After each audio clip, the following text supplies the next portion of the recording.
Halo teman-teman, balik lagi bersama gue Haris Panggabean di acara STM Suara Tengah Malam.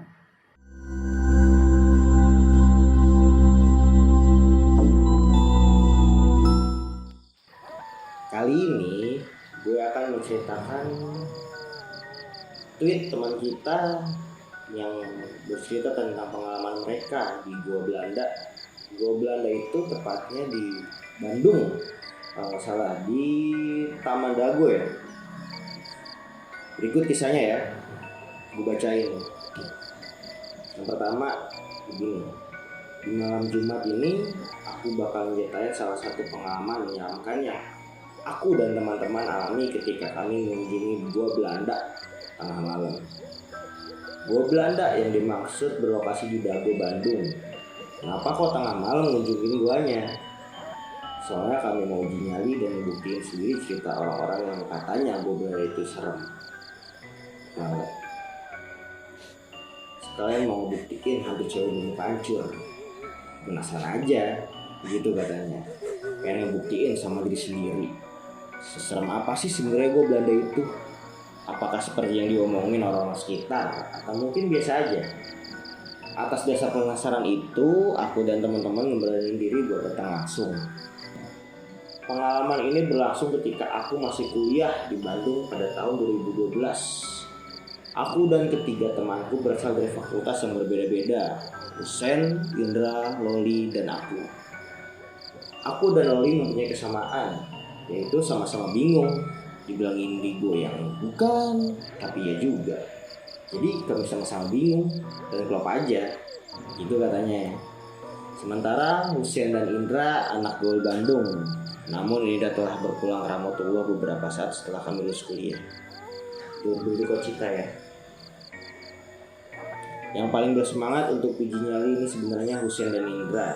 Mereka yang selalu ngajakin aku dan Loli untuk mengunjungi tempat-tempat serem di Bandung. Aku pribadi nggak terlalu excited, soalnya udah kebayang apa yang terjadi di sana nanti. Yang ketiga, lanjut lagi, bisa dibayangin ya, malam-malam uji nyali di Gua Belanda.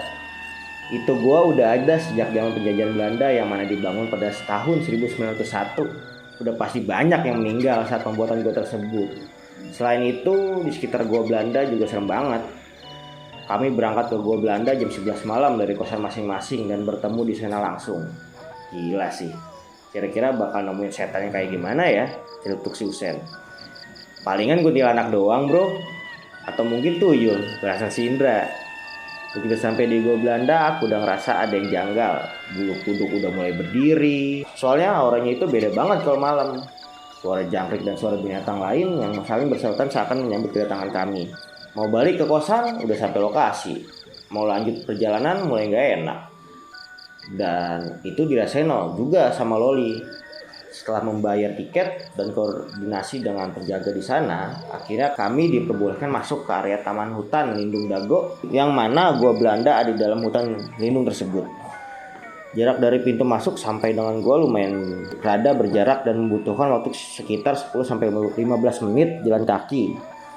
Soalnya waktu itu dalam keadaan gelap, minim penerangan, dan kami harus berhati-hati. Mana tahu kan tiba-tiba ada binatang lewat atau mungkin kuntilanak. Beberapa langkah mengarah ke Gua Belanda, kami udah disambut dengan barisan wanita. 3 orang memakai baju putih, berambut panjang, wangi bunga kantil, dan serentak mengarahkan pandangannya ke arah kami dengan muka gak ada rupanya. Ih gokil, serem men. Wajah ketiga wanita itu rusak semua, darah menetes, belatung, dan bau bangkai juga. Aku dan Loli langsung diam sejenak saling menatap dan kita lemes selemes-lemesnya. Soalnya kita harus melewati 3 wanita itu. Ya lemes lah, gila. Lu diliatin setan, ya enggak? Sementara Husen dan Indra mereka biasa aja, nggak ngeliat apa yang kami lihat. Mereka cuma menyium wangi bunga kantil. Sen, lu nyium wangi bunga kantil? Ya iya Dra, gue lagi ngerasain nih, rasanya pengen ku teriaki. Woi, di depan lu pada ada setan, gak ada rupanya, wajahnya hancur banget. Tapi aku dan Loli gak bilang ke Husen dan Indra soalnya nanti bakal chaos. dan kita menghindari itu. Iyalah, kita harus nyari aman kalau kayak begitu men, biar nggak ada panik aja, ya nggak sih. Pandanganku tetap lurus ke depan dan mencoba untuk fokus ngeliat 3 cewek itu. Saat kami lewat, mereka serentak ngeliatin kita dan itu rasanya ya nggak bisa aku sebutin deh. Untungnya mereka nggak ngikutin dan tetap ngeliatin kita. Meskipun kita udah agak jauh, itu sebabnya bisa suatu pertanda yang diberikan. Bisa jadi kita emang dilarang lanjut ke gua, dan bisa jadi itu semacam ungkapan selamat datang dari penghuni sana. Gokil. Sepanjang perjalanan menuju gua, aku nggak berani ngeliat kanan kiri untuk sepanjang perjalanan, soalnya banyak banget makhluk-makhluk di sana yang ngeliatin kita. Gokil. Merinding sih gue. Sampai di depan gua, aku tetap nggak mau fokusin penglihatan ke arah gua, soalnya energi di sana kuat banget, banyak energi negatif di sekitar. Teman nyampe juga ya. Kita sepanjang perjalanan aman tuh, nggak ada yang ganggu ya kan, nggak ada perjalanan juga. Ini sih kita bisa matahin persepsi orang yang katanya angker. Dengar katanya si Indra rasanya aku pengen banget nimpuk dia. Husein sama Indra nggak tahu sih apa yang aku dan lo lihat. Kata-kata mereka sumpral juga. Aku takutnya nanti malah sesuatu terjadi sama mereka pas saat itu atau setelah pulang dari gua. Kami memutuskan untuk tidak masuk ke dalam gua malam itu. Soalnya kami cuma berempat. Gimana kalau sampai ada kejadian dan kita nggak bisa minta tolong ke siapa-siapa, begitu katanya. Atas dasar itu kita hanya sebatas di depan pintu masuk gua. Beberapa saat kemudian aku dengar suara anak ayam. Banyak lagi. Aduh, semakin mulai gak enak. Kayaknya bakal ada yang datang. Dan semerbak tercium wangi bunga melati. Itu kalau gak kuntilanak ya sundel bolong yang bakal datang. Sesaat setelah mencium wangi bunga melati, kemudian sekelebatan bayangan muncul warna putih. Gokil. Coba sekalian dicek seisi ruangan kalian, siapa tahu ada sekelebatan bayangan muncul. Coba deh lu cek deh, takutnya si Husein paling tertarik sama hal kayak gitu. Dan beneran nyari tahu ngecek ke sekeliling gua. Sementara di dalam gua aku mendengar banyak banget suara orang minta tolong. Suara orang nangis, suara ganggu banget. Itu ganggu banget. Aku nggak tahu apa yang terjadi pas masa penjajahan gua itu.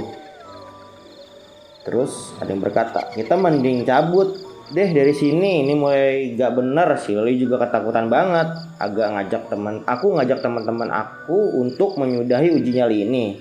Soalnya ini bakal gak bener. Udah mulai banyak nih gangguan.